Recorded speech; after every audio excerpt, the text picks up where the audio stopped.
사사기 2장 1절에서 5절 말씀입니다. 한 절씩 기도하겠습니다. 여호와의 사자가 길갈에서부터 보김으로 올라와 말하되 내가 너희를 애굽에서 올라오게 하여 내가 너희의 조상들에게 맹세한 땅으로 들어가게 하였으며 또 내가 이르기를 내가 너희와 함께 한 언약을 영원히 어기지 아니하리니 너희는 이 땅에 증인과 언약을 맺음을 하며 그들의 제단들을 헐라하였거늘 너희가 내 목소리를 듣지 아니하였으니 어찌하여 그리하였느냐. 그러므로 내가 또 말하기를 내가 그들을 너희 앞에서 쫓아내지 아니하리니 그들이 너희 옆구리에 가시가 될 것이며 그들의 신들이 너희에게 올무가 되리라 하였노라. 여호와의 사자가 이스라엘 모든 자손에게 이 말씀을 이르매 백성의 소리를 높여 온지라. 같이 봅니다. 그러므로 그것을 이름하여 복음이라 하고 그들이 거기서 여호와께 제사를 드렸더라. 아멘.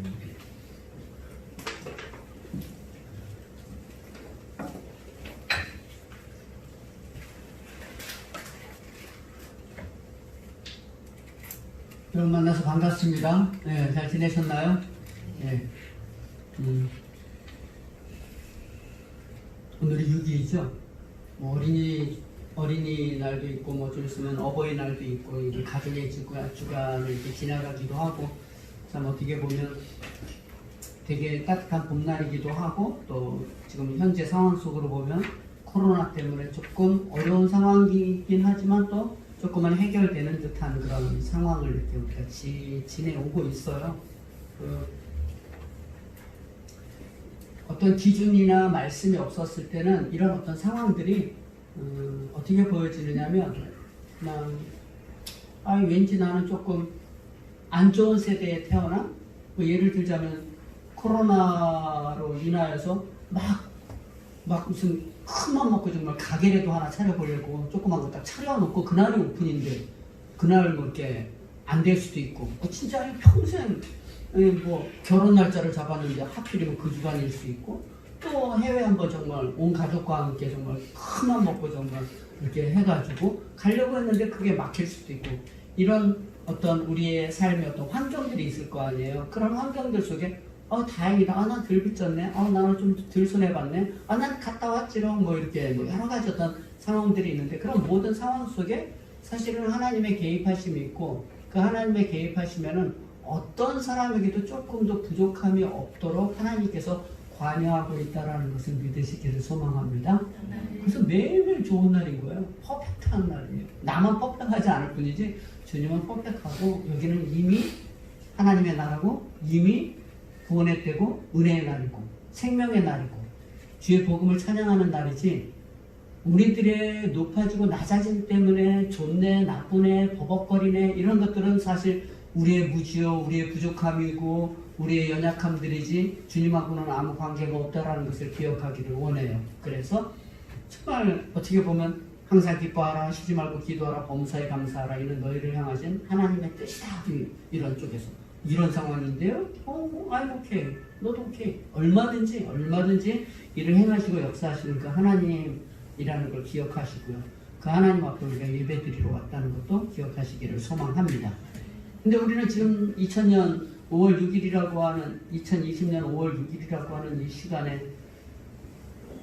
와 있지만 우리는 약 기원전 1390년이라고 하는 시간을 넘어서 3000년 전의 역사 속으로 우리는 가야 되겠죠. 사사시대를 우리는 가야 되고 하루가 1000년이고 1000년이 하루 같은 날이고 그날이 오늘이고 오늘이 그날인 그런 역사 속에 우리가 살고 있다는 측면에서 사사기를 가보면 지난주에 막 개요하느라고 왜냐하면 성경을 그냥 이렇게 마치 코끼리가 이만한데 코끼리 뭐 발톱 잡고 이게 코끼리라고 이야기할 수 없는 것처럼 성경에 대한 이해가 없으면은 해석이 불가능하잖아요. 결국 내가 해석하는 거 내 마음대로 하니까 사사기에 대한 해석을 했어요.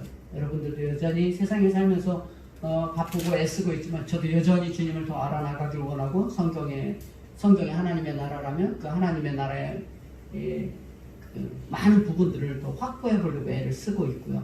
그런 의미에서 사사기를 한번 개관했잖아요. 계속 반복해서 이야기하겠지만 여호수아는 건치 나서 하면서 건너고 취하고 나누고 섬기라 이렇게 해서 끝냈다고 했잖아요.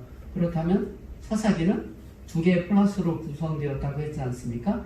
1장 1절부터 3장 6절까지가 두 개의 이야기가 나오는데 하나는 종교적으로 그들이 하나는 정치적으로 타락했고 그 다음에 종교적으로 타락했다.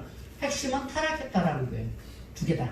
지파들이 그랬고 이스라엘 백성들이 배도했다. 이런 두 개의 플러스로 정치적이든 종교적이든 그들은 불순종했다라고 하는 게 서론이라면 가운데는 12명의 지파 그 사사들을 쭉 쓰므로 인하여서 역사는 다 다르지만 그들은 되게 시원찮았고 그들은 하나님 앞에 순종하는 듯 했지만 결국 밑으로 가면 갈수록 더 험난한 아이들이 우리 세상의 역사는 앞으로 가면 뭔가 좋을 것이 있을 거라고 생각하는 거예요.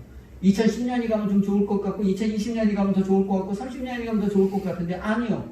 계속 어디를 향해서 가느냐면 하나님의 나라의 완성을 위해서 가는 것이고 거기에 내가 역사적인 사역과 역사적인 존재로 서 있다라고 하는 걸 잊어버리면 매일 돈 버는 것밖에 못해요. 우리는 남의 거 가져오는 것밖에 못하기 때문에 우리가 어떤 존재인가 역사적인 이해를 해야 되고요. 그리고 맨 나중에는 한 사람, 미가라고 하는 한 사람과 또 레위인이라고 하는 사람의 어떻게 보면 보통 사람의 그 타락성이 얼마나 평범한 한 사람이 하나님을 섬긴다고 하지만 얼마나 엉뚱하며 또 지도자로 대변되어지는 레위인은 또 얼마나 끔찍했던가라고 하는 것으로 사사기는 저들에게 왕이 없으므로 자기 소견에 옳은 대로 행하였더라. 이런 측면이죠. 그러니까 왕이 없으므로 자기 소견에 옳은 대로 행하였더라. 이렇게 이야기가 되니까 왕이 있었다는 이야기고 그러니까 전제가 어떻게 됐냐면 최소한 사무엘이 있었든지 사무엘 시대 최소한 왕정 시대가 출발되었을 때 과거를 해석하면서 과거에 왕이 없으므로 이런 일이 있었다. 이런 측면에서 역사적인 배경은 그렇다. 이런 이해를 가지기를 소망해요.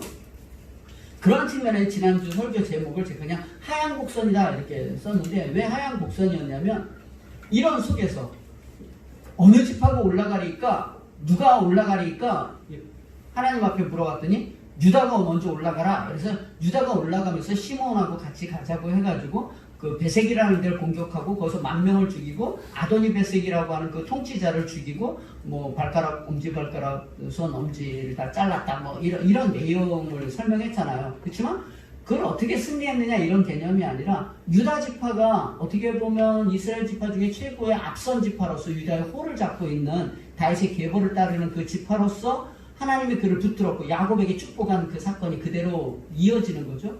그 유다가 올라가서 하나님의 말씀에 순종했을 때는 정복이 되잖아요.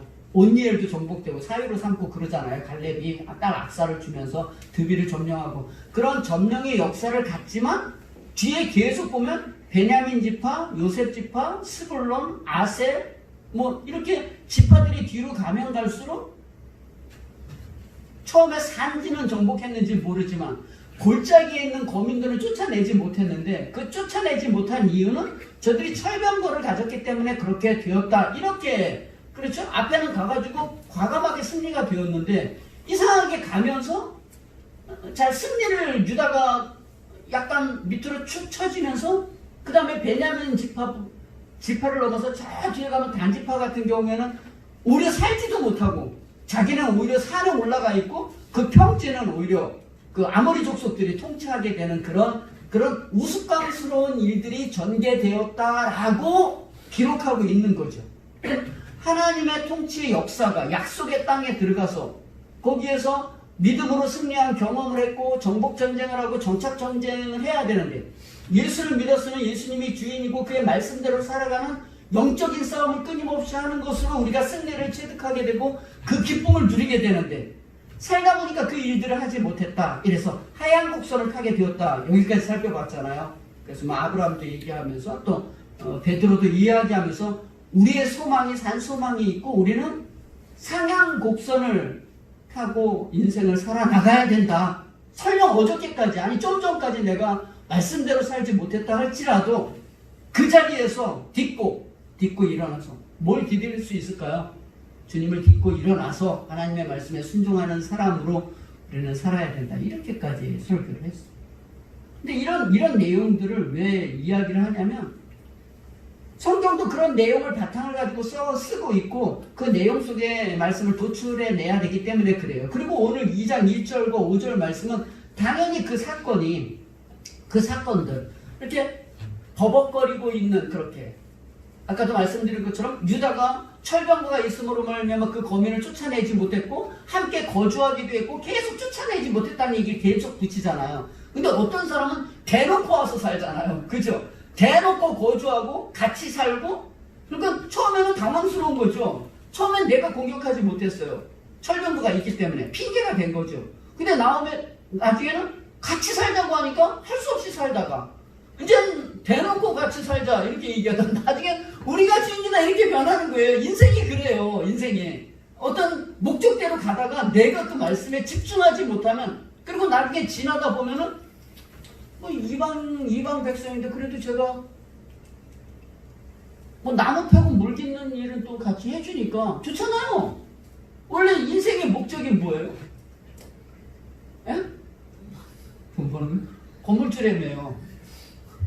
조물주 위에 뭐 건물주 있는 것처럼. 그게 뭐예요? 놀고 먹겠다는 거죠. 놀고 먹겠다라고 하는 건 사실 아무 의미 없는 사람.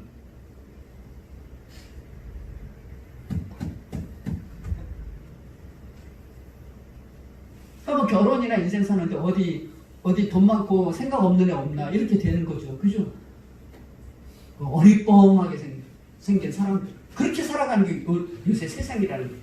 그러나 그렇게 되는 것으로 인하여서 하나님이 그의 백성을 부른 그 사명을 감당하지 못하고 나중엔 그들의 종이 되더라 이렇게 되었다라는 거죠.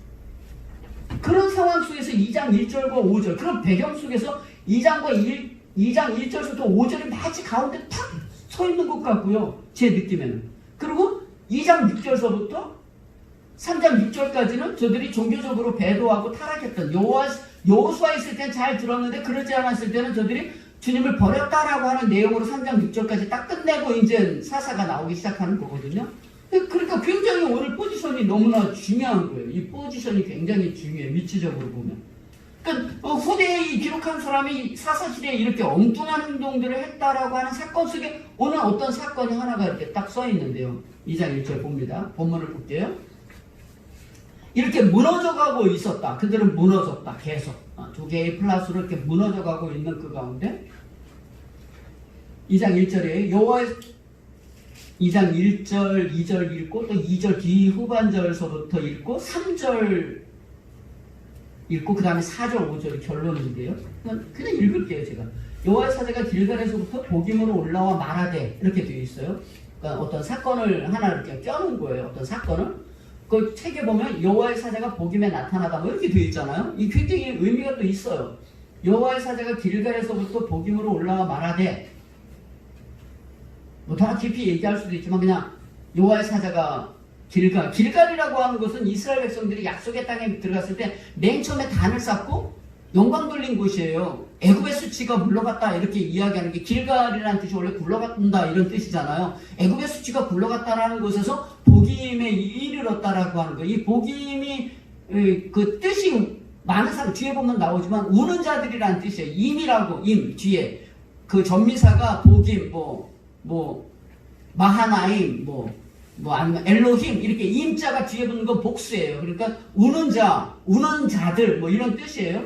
그러니까 길갈에서 복임으로 올라와 말하되는 게 복임이라는 게 울어서 복임이지만 사실은 베델하고 같은 지역에 있는 그렇게 왜냐하면 베델에 이제 나중에 단을 쌓기 때문에 제사를 드렸다라는 측면에서 어쨌든 그런 의미로 저희들이 받아들이면 되는데 어쨌든 여호와의 사자가 길갈에서부터 복임으로 이스라엘 백성들이 가장 많이 모여서 예배하는 그런 곳에 복임으로 올라와 말하되 이렇게 이야기합니다. 진단하는 거죠. 내가 너희를 애굽에서 올라오게 하여 내가 너희의 조상들에게 맹세한 땅으로 들어가게 하였으며 은혜죠. 그죠? 주님이 오신 거예요. 그리고 뭐라고 얘기하냐면 애굽에서 올라오게 하여 내가 너희의 조상들에게 맹세한 땅으로 들어가게 하였으며 또 내가 이르기를 내가 너희와 함께 한 언약을 영원히 어기지 아니하리니 주님께서 말씀하는 거죠. 애굽에서 너희들을 인도했고 너희들과 언약을 맺었는데 이 언약을 내가 어기지 않겠다. 이런 것들은 어떤 내용이냐면 하나님의 구원과 하나님의 우리와 인격적인 관계를 맺고 있다는 걸 알아야 돼요. 여러분 하나님이 우리와 언약 맺을 우리가 그런 수준이 되나요? 아니죠. 근데 하나님이 너희들과 죄로 죽었던 애굽에서 종살이 했던 사람은 하나님이 은혜로 건지고 그리고 언약을 맺었다는 거는 하나님이 야 니들 무조건 나한테 돈 다 바쳐 이런 하나님은 아니잖아요. 한 언약을 맺었다. 그런데 어기지 않는다라고 얘기한 건 언약을 맺었고 그 언약에 근거하여 너희들과 교제를 나눈다 이런 이야기죠. 좋은 거죠. 은혜예요. 어기지 아니하리니 너희는 이 땅의 주님과 언약을 맺지 말며 그들의 재단을 헐랑하였거늘. 이게 언약이에요. 뭐라고요? 이 땅의 주님 가나안 땅에 하나님이 약속의 땅에 넣어줬기 때문에 그들과 언약을 맺지 말고 재단을 헐어라. 그들이 우상을 섬기는 것들을 너희들이 섬기지 말라. 내가 너희 하나님이고 너희는 내 백성이다라는 이야기를 하는 거죠. 이 언약이에요. 애굽에서 전적인 은혜로 건져내시고 가나안 땅에 넣으셔서 하나님을 섬기는 거지 걔네들을 섬기거나 그 사람들과 언약을 맺는 것은 너희들이 할 일이 아니다. 이거는 영광이에요. 우리 자꾸 이렇게 성경을 보면 무슨 느낌이 드냐면 되게 피곤하게 하는 하나님이다 이러는데 우리를 부르시고 우리와 언약하시는 분은 이 세상을 통치하시고 역사하시는 하나님이라고요.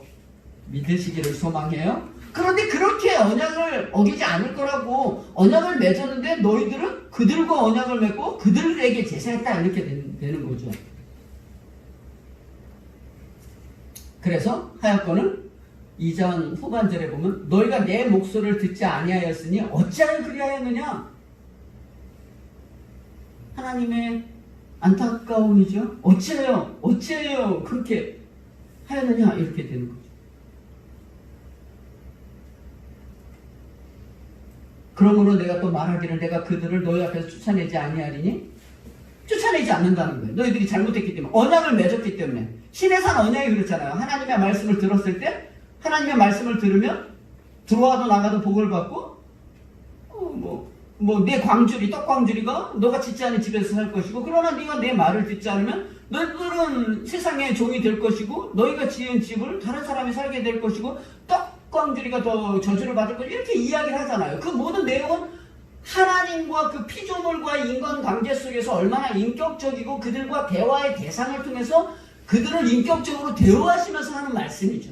우리는 믿고 따르면 되는 거예요. 여호수아를 통하여서 믿고 따랐을 때 무조건 승리였어요. 그러나 그러지 않았을 때는 실패했던 것처럼 언약을 맺었는데 너희들이 나를 버리고 돌아갔다. 그러므로 약속 그대로예요. 봐주는 게 아니라 했을 땐 그렇게 되고 안 됐을 때는 안 되는 그 신의 산 언약이 이게 나쁜 게 아니죠. 약속한 것이고 그건 지켜져야 되는 거예요. 그래서 쫓아내지 아니하리니 그들이 너희의 옆구리에 가시가 될 것이며 그들의 신들이 너희에게 올무가 되리라 하였노라.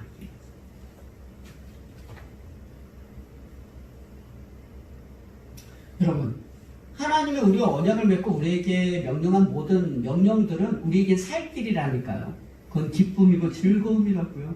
그런데 너희들이 어찌 그리하였느냐? 내가 언약을 지켰는데 너희들이 어떻게 말씀을 듣지 않았느냐? 이렇게 이야기하는 거예요. 왜 그랬을까요? 그들은 왜 하나님의 말씀을 듣지 않았을까요? 다시 아까 설교한 거 다시 돌아가지만 유다 올라가라 했을 때 승리했다고 했잖아요. 그런데 철병거 때문에 안 된 거잖아요. 철병거 때문에. 여기 말씀도 되게 재밌는데 1장 19절에 가면 여호와께서 유다와 함께 계셨으므로 그가 산지 주민을 쫓아내었으나 이렇게 19절에 여호와께서 유다가 맨 처음에 올라갔잖아요. 유다와 함께 계셨으므로 그가 산지 주민을 쫓아내었으나 골짜기의 주민들은 철병거가 있으므로 그들을 쫓아내지 못하였으며 이렇게 써있잖아요. 마치 산지에서 싸울 때는 여호와께서 함께 하시고 저기 골짜기에 있을 때 골짜기 싸움은 하나님이 함께 하지 않은 것 같은 거예요. 글자로 보면. 근데 그런 것이 아니라 그들이 산지 싸움에는 여호와께서 함께 하셨고 그 순종함으로 갔는데 골짜기 싸움에서는 여호와께서 함께 하는데도 불구하고 철병거 때문에 못했다. 이렇게 이해를 해야 돼요. 왜 그들은 철병거가 무서웠을까요? 왜 무서웠을까요? 옛날에 여리고를 무너뜨릴 때는 오직 순종으로 이겼잖아요. 그죠? 순종으로 이겼어요. 이 철병거보다 한 지파 정도의 싸움보다 훨씬 더 강력한 여리고성을 무너뜨렸을 때 그 두렵고 떨림으로 그리고 그 명료한 그 내용도 너무나 우스꽝스러워 버리는 그냥 침묵과 순종으로 이렇게 돌았던 거잖아요. 한 바퀴 돌고 또 한 바퀴 돌고. 왜 그랬을까요? 순종인 거죠. 순종. 근데 여기는 왜 안 했을까요? 겉으로 드러난 거는 분명히 철병거 때문인데, 겉으로 드러난 건 철병거 때문인데요. 그냥 자기가 안 한 거죠.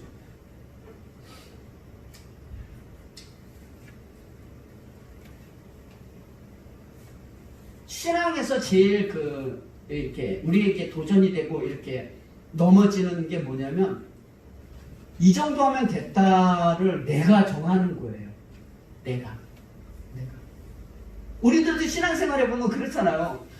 우리가 교회, 저희 교회가 뭐 10년 이렇게 넘어가잖아요. 교회 우리가 모인 이유가 뭔가요? 모인 이유는 뭐죠? 뭐, 우리 아이들은 어쩔 수 없었어요. 아빠가 하니까 할 수 없었어요. 그러니까 아빠가 목사인데 내가 왜 그 신앙을 다 따라가야 되는데, 인정해요, 그건. 어쩔 수가 없어요. 그러나 이제 나이가 들으면 이제 초이스 할 수 있겠죠. 어느 정도 되면 초이스 할 수 있겠죠. 우리는 맨 처음에 교회를 세울 때 무슨 의미로 세웠나? 뭐 때문에? 왜 이렇게 연약한데 모였나?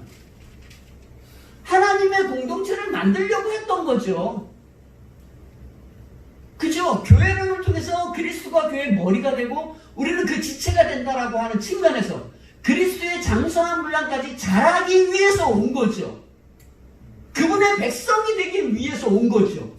여기 와서 그냥 사랑받고 여기서 뭐 인정받고, 세상에 우리를 사랑할 사람은 주님밖에 없어요. 지난주도 말씀 살펴봤지만 아내와 남편이 사랑해 주나요? 다 조건적이잖아요. 살아보니까. 그죠? 다들 조건적이고 상대방, 인간이 어찌할 수 없음이 있어요. 그래서 말씀을 따라가는 거예요.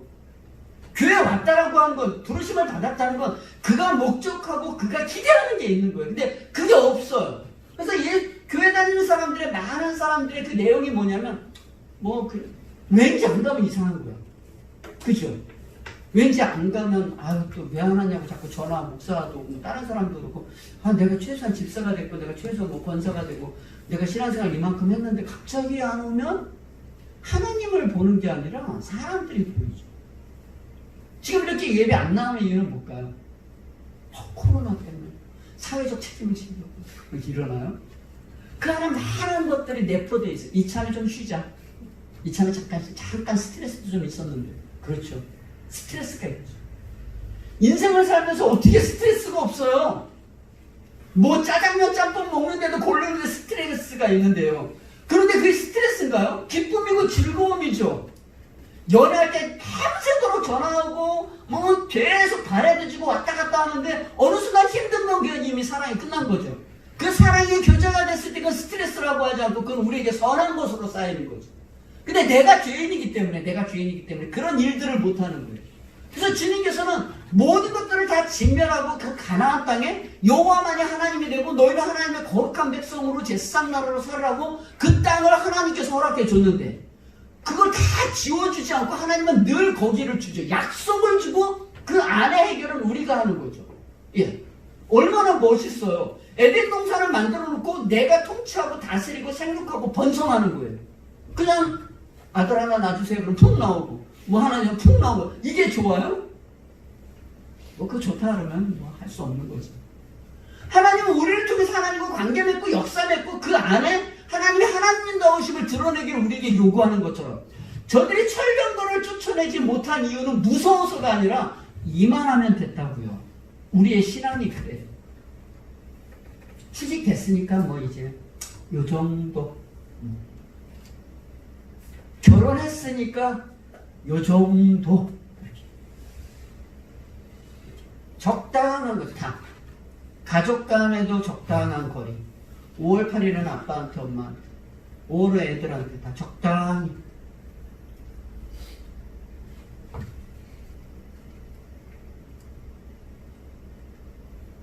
이제 어버이날이 되고 어린이날이 되면 그 가족들이 싸우잖아요. 신경전이 시작되잖아요. 얼마를 줄 거며 언제 갈 거며 거기 몇 시간 있다 올 건가 그러지 않나요? 저희는 처가 부모님도 다 돌아가시고 저희 집 부모님도 다 돌아가셔서 할 수도 없어요. 옛날에 저도 당연히 스트레스였겠죠. 할 수도 없어요. 아까 설계 준비를 1차 마치고 밑에 내려가서 커피 한 잔 마시려고 이렇게 딱 내려갔는데 이렇게 딱 식정도 이렇게 바깥을 딱 보니까 아버지와 아들이에요.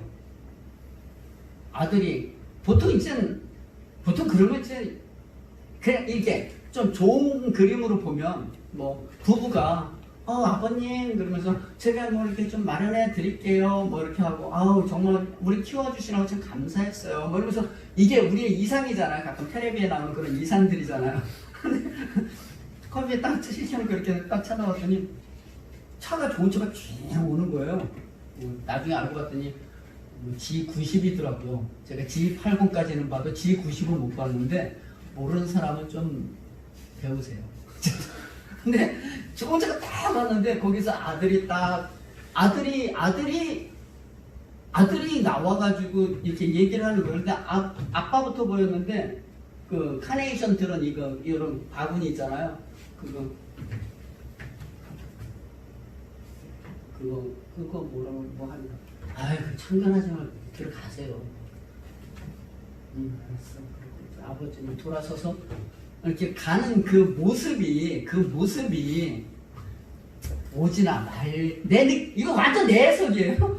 오지나 말지 안 올 수는 없으니까 오기는 했고 안 줄 수는 없으니까 꽃바구니는 전달했고 그리고 이분도 높은가 봐요. 아들이 직접 운전하지 않고 뒷좌석에 딱 타더라고요. 그러니까 기사를 딸린 거죠. 기사가 딸린 정도는 되는 거예요. 집이 뭐래도 서초동이니까 또 뭐 집도 하나 뭐 괜찮은 게 있을지 모르지만 그냥 제 느낌인 거죠. 그게 다인 거죠.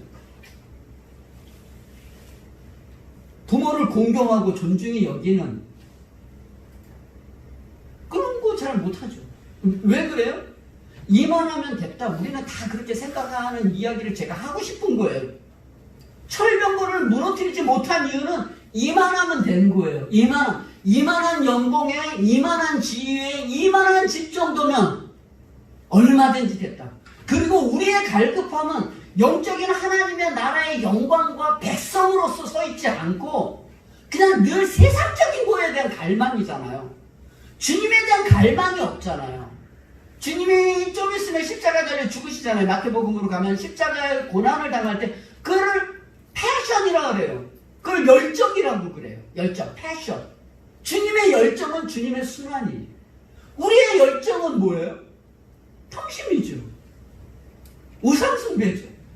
우상숭배죠. 나 하나 잘 되기를 원하고 내 자식 하나 잘 되는 거 왜 무슨 우리의 인생의 목적이 어디가 있을까라는 생각을 하게 된다는 거죠. 죄를 지적하고자 하는 것이 아니라 우리의 방향성이 주님이 말씀하셨잖아요. 내가 너희를 애굽에서 인도하였고 내가 너희와 언약을 맺었는데 그 땅에 가면은 우상을 섬기지 말고 제사를 드리지 말라고 했는데 어찌 그렇게 했느냐 이렇게 되는 거잖아요. 이제 사사기 계속 그렇게 무너져가는 거거든요. 이제 초입에 들어가는데 그들이 이미 무너진 거예요. 유다가 무너지는 거죠.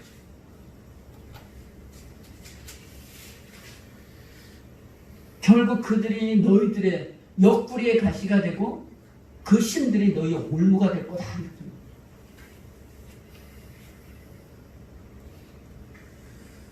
내가 소망하는 그 어떤 것, 내 자식, 그죠? 내 자존심, 이 낙장, 이게 올무가 되고 이게 가시가 돼요. 이미 그리스도께서 죽으셔서 영원한 생명으로 하나님의 백성으로 세워놨는데 없는 주머니에 돈 없는 거, 내가 뭐 지위가 좀 안 되는 거, 어떤 상황, 정황이 그게 올무가 되고 그게 가시가 돼요. 우리가 돈 버는데 어떤 것들이 우리를 감히 막을 게 있나요? 연봉을 많이 준다는데 뭐가 올무가 되나요? 다 쓸어버리고 가죠. 돈을 좀만 더 준다고 해도 이거 다 쓸어버리고 가죠. 아주 결정적인 일들을 얼마나 단호하고 정확하고 순발력 있게 행하는지 몰라요. 그러나 하나님의 말씀 앞에서 그렇게는 안 하죠. 그게 우리의 고통인 거예요. 그게 우리의 부끄러운 거죠.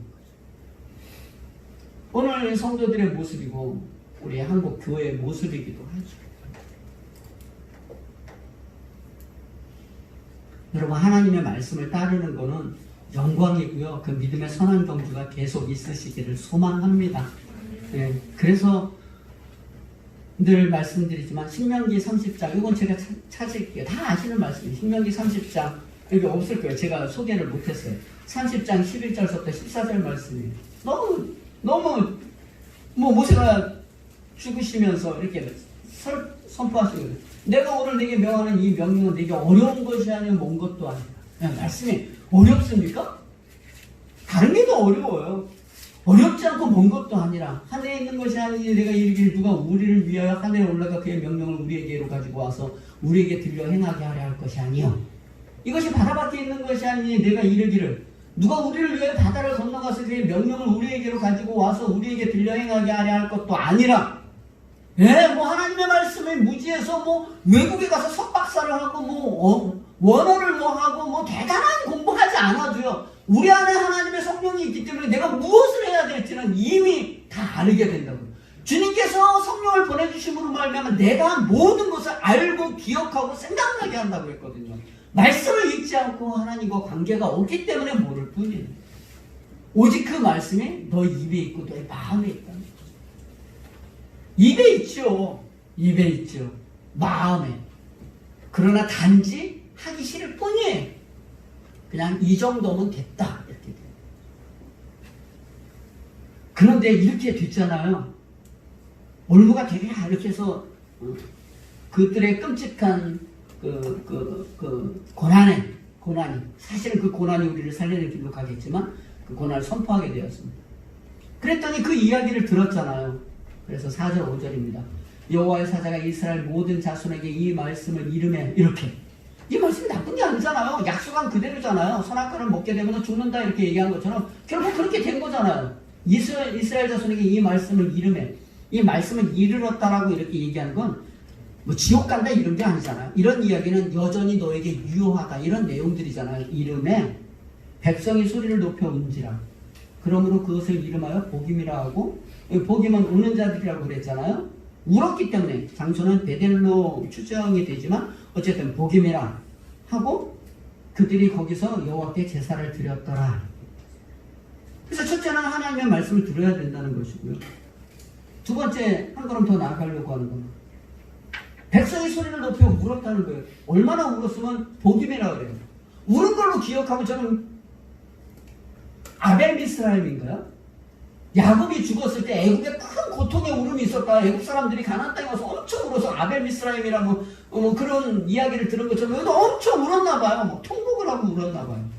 오죽하면 우는 자들이라고 해서 지명을 복임이라고 했을까요? 그리고 그들이 제사를 드렸다는 거예요. 하나 설명하고 싶은 거는 인생을 살아나가면서 하나님의 말씀을 듣고 울지 않았다면 돈 없어서 운 거 말고요. 내 생각과 내 목적대로 되지 않아서 운 거 말고요. 하나님의 말씀 앞에서 통곡하고 울지 않았다면 뭐 아직이죠. 우리의 신앙을 되돌아보셔야 돼요. 자존심 상해가지고 다른 사람이 믿고 짜증나는 건 있어도 하나님의 말씀을 내가 지키지 못하고 순종하지 못하는 것 때문에 울었다? 그런 건 있어야죠. 가끔 화가 날 때는 하나님의 말씀대로 살지 못할 때는 욕도 나올 수 있죠. 욕을 하라는 게 아니에요. 욕이 좋다는 게 아니에요. 그러나 눈물과 욕이 있죠. 한숨과 탄식과 안타까움은 있어야죠. 교회 나올 때 예배 드릴 때 나의 일주일의 삶의 안타까움 그게 회개죠. 울음이 있어야죠. 울었대요. 그리고 제사를 드렸다는 거예요. 그래서 하나 생각해 봐야 되는 건 우리는 한탄과 탄식과 눈물이 있는가? 난 하나님 앞에 나아간 진정한 예배가 있는가? 누가 그러더라고요. 막 20대 때는 이렇게 부흥에 막 참여를 하고 주의 복음을 위해서 하나님의 하나님의 나라를 위해서 막 헌신하는 사람들 보면 젊었을 때는요 가슴이 막 이렇게 막 확 불타올라요. 뭐 그러본 적 없나요? 뭐 되게 이제 초짜들이 그럴 수 있는데 뭐 올라와요. 얼마나 선교사님의 막 설교를 막 그렇게 대단하지는 않았을 것 같은데 되게 작으신데 설교를 딱 하는 걸 보면서 나 한 번만 더 하면 나 외국 나갈 것 같다 이런 느낌이 막 여기가 막 터질 것 같은 느낌이 막 있었어요. 뭐 예전에 김남준 목사님 설교 들으면서 막 소리를 빡빡 치는데 전철 안에서 여기 터지는 줄 알았어요. 막 이 가슴이 막 터질 것 같아가지고 죽을 것 같은 거예요. 막 이게 막 불이 붙는 거죠. 다 이렇게 불이 붙는데요. 신앙생활 어느 정도 하잖아요. 아 진짜 얘는 뭐지? 이런 느낌이 드는 거 있죠.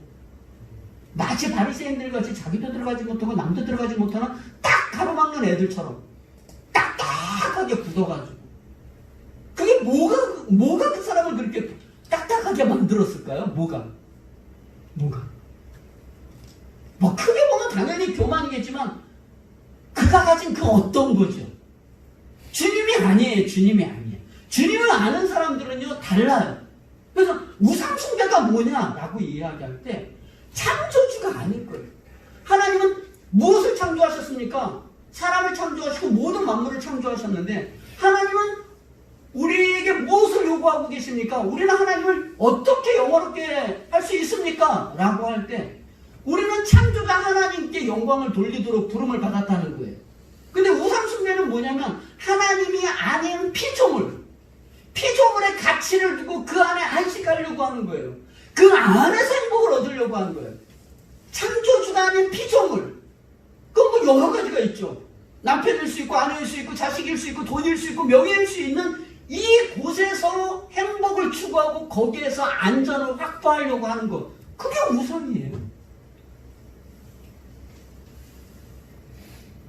딱딱한 거죠. 딱딱한. 통곡의 울음이 있었다는 거예요. 통곡의 울음. 이 소리를 듣고 얼마나 울었으면 거기 복임이라 하였더라. 거기서 여호와께 제사를 드렸더라. 이렇게 돼요. 우리의 눈물이 있어야 되죠. 당연히 제사가 있어야 돼요. 그런데 여러분 그렇게 갖기를 바래요. 그런데 성경이 저는 이제 성경을 이렇게 보면 성경이 이렇게 하고 제 생각에는 울었더라. 그들이 다 여호와 앞에 한 걸음 더 나아갔더라. 이렇게 좀 써주면 좋겠는데 안 써 있잖아요.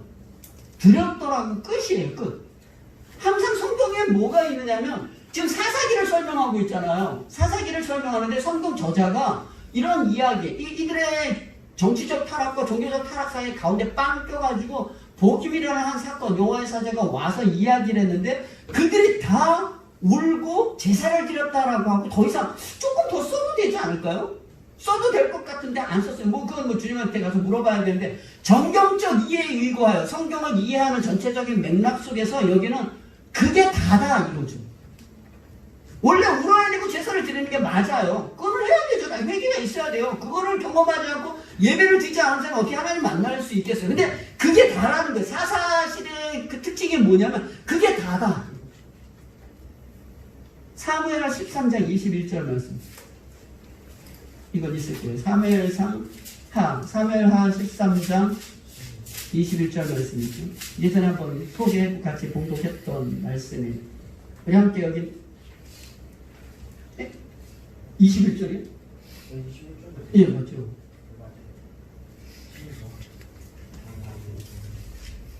맞다. 예, 같이 읽습니다. 우리 같이 읽어볼까요? 시작. 다윗 왕이 이 모든 일을 듣고 심히 노하니라.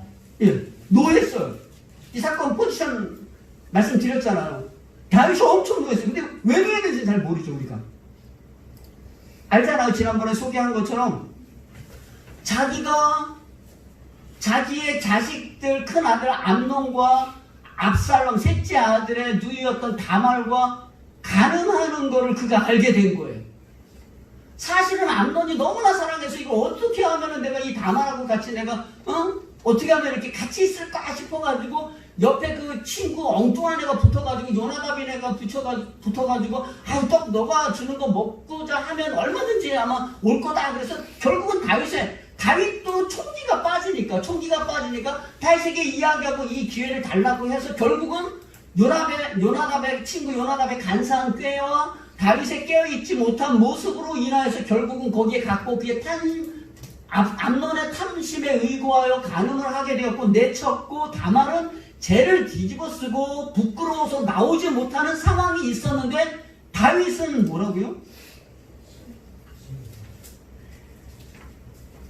다윗왕이 이 모든 일을 듣고 이런 모든 사건의 이야기를 듣고 그 정황이 있고 그 상황이 있는데 그냥 심히 노하니라 끝. 뒤에 해결이 없어요. 예전에 골리앗이 이스라엘 백성들을 향해서 조롱할 때 어찌 만군의 여호와 하나님을 조롱하느냐라고 하고 그의 행동체계가 나가서 결국 믿음으로 골리앗을 이겼던 그 승리, 사울과의 많은 그 도망 속에서도 믿음의 결정들 이런 것들이 상실되어져 버린 거죠. 사사기, 복임이라 엄청 울었어요. 모든 사람들이 울었어요. 제사를 드렸는데 그게 끝.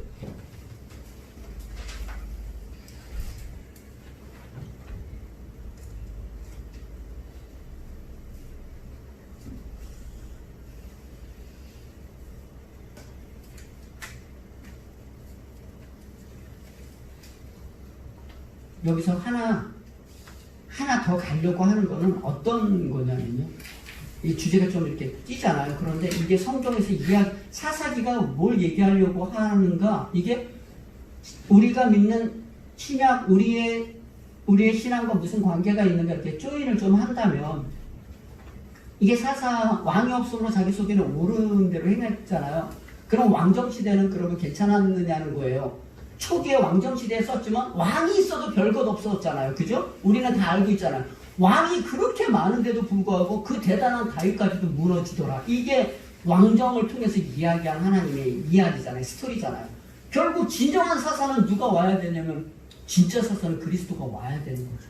그런데 그래서 우리는 이 성경을 보면서 진정한 사사, 그리스도가 우리에게 왔구나, 이거에 대해 영광이 있지만 이미 2장 1절에 다시 사사기 2장 1절을 보면 여호와의 사자가 길갈에서부터 복임으로 올라와 말하되, 그리고 4절에 여호와의 사자가 이스라엘 모든 자손에게 이 말씀을 이르매 이렇게 해서 울었다고 했잖아요. 그런데 뭐 이렇게 여러 가지로 설명할 수도 있는데 여호와의 사자 이렇게 써 있잖아요. 이 여호와의 사자가 구약 성경에도 몇 번 나타나요. 여호와의 사자. 이걸 말락 이렇게 해야 되거든요. 말락. 그 왕인 거예요. 킹인 거예요. 여호와의 사자.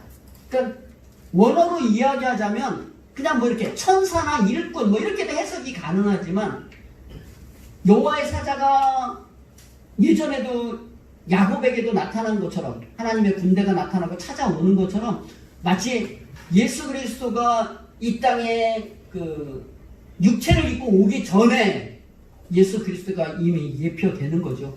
여호와의 사자라는 이 말락이라고 하는 이 단어가, 그 사자가, 여호와의 사자가 오는 거죠.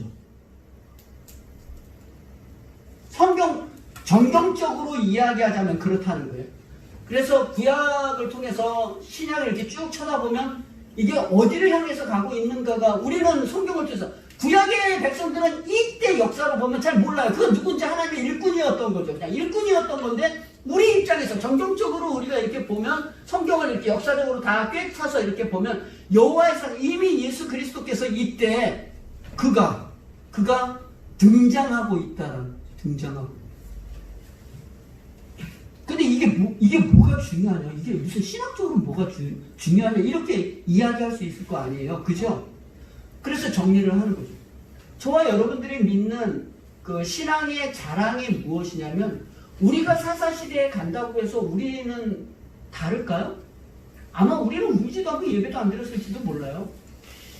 우리는 오히려 저 이만 철병거는 그만두고요, 걔네들을 부려먹으려고 물깃고 나무 패는 일로 아마 이방 사람들을 쓸걸요? 아니, 안 믿는 사람하고 결혼할걸요?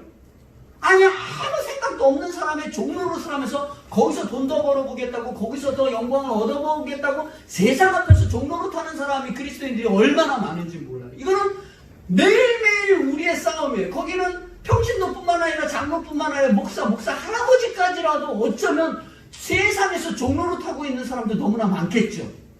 그렇죠?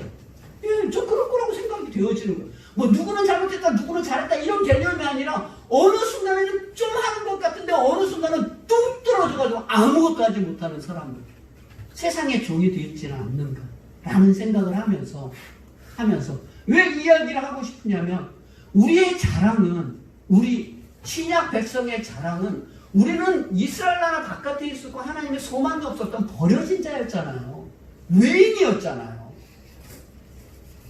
거기에 우리가 이 성경을 본다는 거예요. 본다라고 이야기하는 거는 이미 그리스도께서 내 안에 들어와서 내가 예수님을 주라 고백하고 그의 백성이지만, 이미 사사기에 이미 하나님의 구원의 역사가 이미 시작된 것을 내가 적용받은 사람이다라고 하는 은혜가 있어야 된다고. 이걸 보면서, 여기를 보면서, 아이 바보 같은 놈들 왜 철병거는 못 쫓아내서, 아유 뭐 걔네들하고 같이 야합하고 뭐 그렇게 살았어, 이렇게 지적질하려고 하는 게 아니라, 회개해야지, 제사 드려야지, 당연히 해야 되죠. 그렇지만 그거보다 더 근본적인 거는 외인되었고 소망 없는 우리를 이미 2000년 전에 3900년 전에도 이미 역사하셨던 그 그리스도께서 온 인류를 구원하기 위해서 이미 2000년 전에 왔다. 그리고 그 주님이 내 안에 거하고 있다라는 걸 저와 여러분들이 아셔야 된다고요.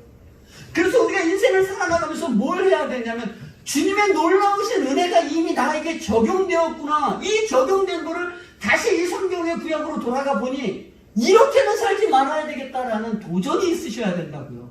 이렇게 사느냐 안 사느냐 때문에 지옥에 가냐 천국에 가냐 관한 문제가 아니라 이미 내가 태어나기도 전에 이 역사는 과거로 가지고 있는 영광스러운 존재라고요. 그래서 모든 신약의 백성들을 뭐라 그래요? 소망이 있고 영광스러운 사람들이다. 그래서 예수님이 이 땅에 오셨을 때 천사들이 날면서 지극히 높은 곳에 하나님께 영광이 땅에서 기뻐하심을 입은 사람들 중에 평화로다. 진짜 너희들의 영광스러운 새로운 세대의 평화와 영광이 왔다. 이렇게 이야기합니다.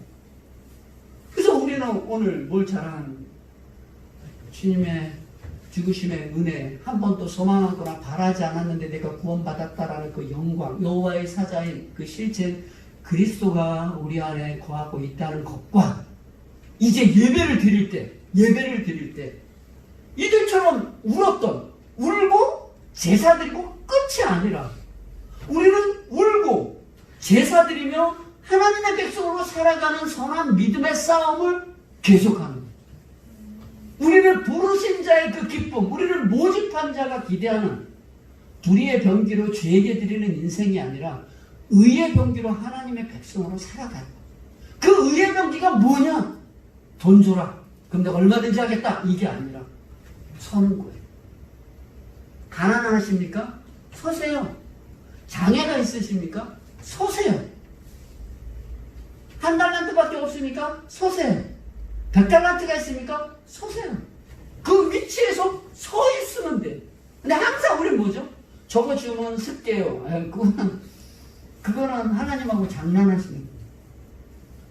하나님은 무엇도 가능하게 하세요. 아까도 말씀드린 것처럼 이 코로나 사태, 내가 처하고 있는 이 어떤 정황, 하나님의 허락이 없이는 참새도 떨어지지 않고 머리털까지도 세시는 분이고요. 우리를 숨 쉴 틈도 하나님은 관여하지 않는 날이 없다. 이렇게 말씀하고 있습니다. 그 영광의 주님 앞에 용기를 가지고. 그래서 뭐 이제 말씀을 찾다 보니까 아까 로마서 12장 1절 2절 말씀, 그리고 에베소서 4장 22절 24절 말씀, 갈라디아서 5장 1절과 5장 13절 말씀을 제가 찾았어요. 여러분들이 찾아보시면 그러므로 형제들아 내가 하나님의 모든 자비하심으로 너희를 권하노니 이렇게 했으니까 여호와의 사자의 실체가 왔습니다. 권하노니 너희 몸을 하나님 기뻐하시는 거룩한 산 제사로 드리라. 이는 너희들이 영적 예배니라. 이 세대를 본받지 못. 이 세대가 찍는 게 있어요. 이 세대가 찍는 건 돈이에요. 이 세대가 가르치는 게 있어요. 이 세상이 가르치는 거는요 나쁘다는 거는 아니에요. 나쁘지 않아요. 정치도 열심히 잘하시고 많은 애를 써요. 근데 그 정치를 잘하고 이성적으로 하고 뭐 이렇게 재난지원금도 주고 돈 많이 버는 애들 거 다 빼가지고 가난한 사람 나눠주고 이거 다 잘하고 있어. 근데 그런 모든 것들은 영원한 생명을 살리는 일은 아니에요. 본질적으로. 그걸 무시하라고 하는 것이 아니라 그리스도께서 행하신 일이 무엇인지 최소한 자식들은 알아서 살아야 된다. 권면하고 있습니다. 그 말씀 앞에 용기 있게 어디에 있든지 어떤 상황이든지 감사하면서 살아가는 예수 사랑교회 성도님들 되시기를 소망합니다. 기도하겠습니다. 사랑하시는 하나님 아버지, 주님 은혜와 사랑을 감사를 드립니다. 이미 한 3,500년 전의 사건을 되돌아가 보니 참 놀랍습니다. 이미 창세전에 그리스도 안에서 우리를 부르시고 우리를 약속의 자녀로 삼으시고 이 세상에 세워놔 주신 주님, 하루가 천년이고 천년이 하루 같은 인생을 살아나갑니다. 이 짧은 인생 살아나가는 동안 주님과 관계 맺게 하여 주시고 주님의 말씀으로 살아갈 수 있는 용기가 있을 수 있도록 은혜 더하여 주시옵소서. 우리 스스로는 너무나 연약하여 병이나 돈이나 세상의 어떤 지위나 상황과 환경 때문에 마치 가고 다시 오지 못하는 바람과 같은 인생을 살아갑니다. 어쩔 수 없는 존재들입니다. 그러나 그리스도께서 우리 안에 거하시며 우리와 함께 하시고 우리와 동행하심으로 말미암아 그것을 믿는 자들의 싸움에서 승리가 있었고 거기에서 떨어졌을 때 부끄러운 일을 당했던 것을 성경은 기록하고 있습니다. 하나님, 살아있는 인생을 살아갈 수 있도록 은혜 더하여 주시옵소서. 주님과 동행하게 하여 주시옵소서. 감사드리며 우리 주 예수 그리스도의 이름으로 기도하옵나이다. 아멘.